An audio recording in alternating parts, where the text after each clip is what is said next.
Here we go, welcome back to the channel. Don't forget to hit like, subscribe button. So you have two individuals here. They might be the most known individuals in Memphis right now. It's a terrible thing. Unfortunately, they're known for the wrong thing. They're known for the assistance in aiding a fugitive, helping a fugitive out, and the other one's accused of being a mastermind. But I can't figure out why these two guys are still out. I'm not a lawyer, but I'm assuming the reason why is because they want to use them to testify against the other two young men, so that way they could seal the case with them and then turn around and come get the real fish, if you know what I'm saying. Following the 2021 killing of rapper Young Dolph, we're back in court this morning.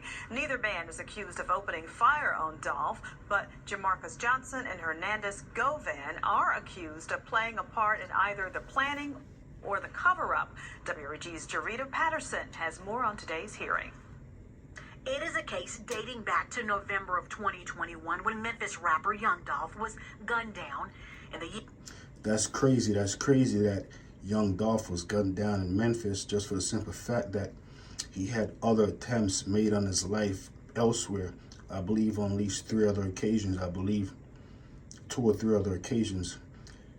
But what makes it so crazy and interesting is the fact that on another occasion, it happened in his own city and he was taken out there. I wonder if it would have had a bigger impact if it occurred somewhere else, a different city, opposed to Memphis. I don't know, but either way, it's a sad situation. I'm just saying. Years and days since, 4 people have been arrested. 2 of the accused, who detectives say did not pull the trigger, were back in court Monday morning. First up, Jamarcus Johnson.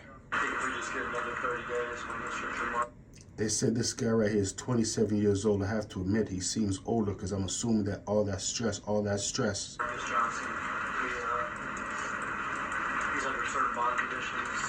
Assistant DA Paul Hagerman said from the beginning Jamarcus was not involved in the shooting. Take a look at his face. Take a look at that face. It's a terrible thing. Unfortunately, it's against the law to help out a criminal, a person who committed a crime. It's not like the crime was sharp. I mean, like stealing candy from the store. No, it was one of the most heinous crimes out there. Was murder. So he wanted to help out his brother, but unfortunately, he's going to have to testify against his brother to save himself. I'm quite certain.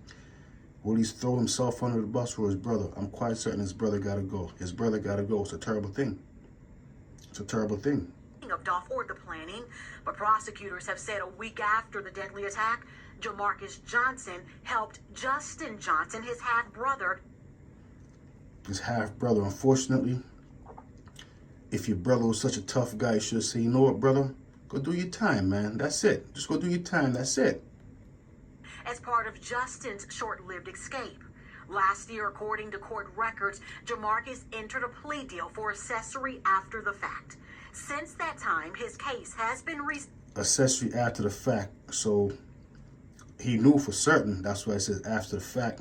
So you know, I'm going to help my little brother out. Or my big, I don't know if that's his bigger brother, but he definitely looks like the older brother. That stress is a terrible thing. It really is. Ushering in a delay in sentencing as well. Yes, ma'am. That's your favorite words. Yes, ma'am. Good boys now. That's how it's supposed to be. The 27-year-old was soon walking out, still free on bond. Next up was the man prosecutors say was the mastermind behind the deadly shooting, Hernandez Govan.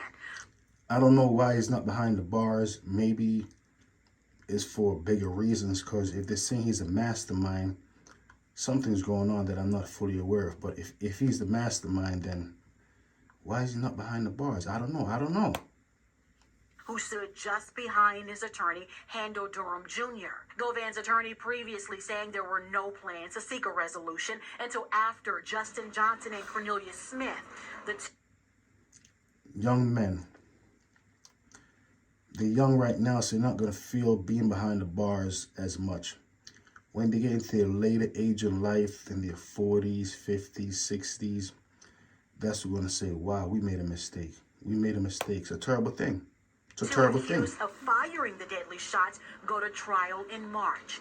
A trial Jamarcus Johnson and Govan have been ordered to attend as co-defendants, but it's unclear if they will testify. Well, they're going to have to testify. They're going to have to testify. It's a terrible thing. So you have the mastermind and the guys who did the crime, and one's going to testify against the other. It's a crazy world. It's a crazy world. It's really like that. It's really like that. I don't know. Right offhand, I can't just say forcefully or with any kind of authority because everything is so fluid. Adding the only thing left to do for now? Hurry up and wait. Things moving relatively quickly Monday morning. Both. That's crazy. That's crazy. That's crazy. Well, that's what's going on right there. That's what's going on right there. So these guys are due back in court. I'm trying to figure out how they feel comfortable walking around the city of Memphis. You know, being accused of something like this. Even if they didn't do it, they're being accused of it. I'm quite certain when they get up every day and go outside, no way they could feel comfortable. But if they really did it, that's what comes along with it. You're not supposed to be comfortable in the free society if you're a criminal. You're supposed to go behind the bars. So hopefully they get a chance to go behind the bars where they could start feeling comfortable. Till next time, guys, F Service TV, tell a friend, tell a friend. Here we go, here we go.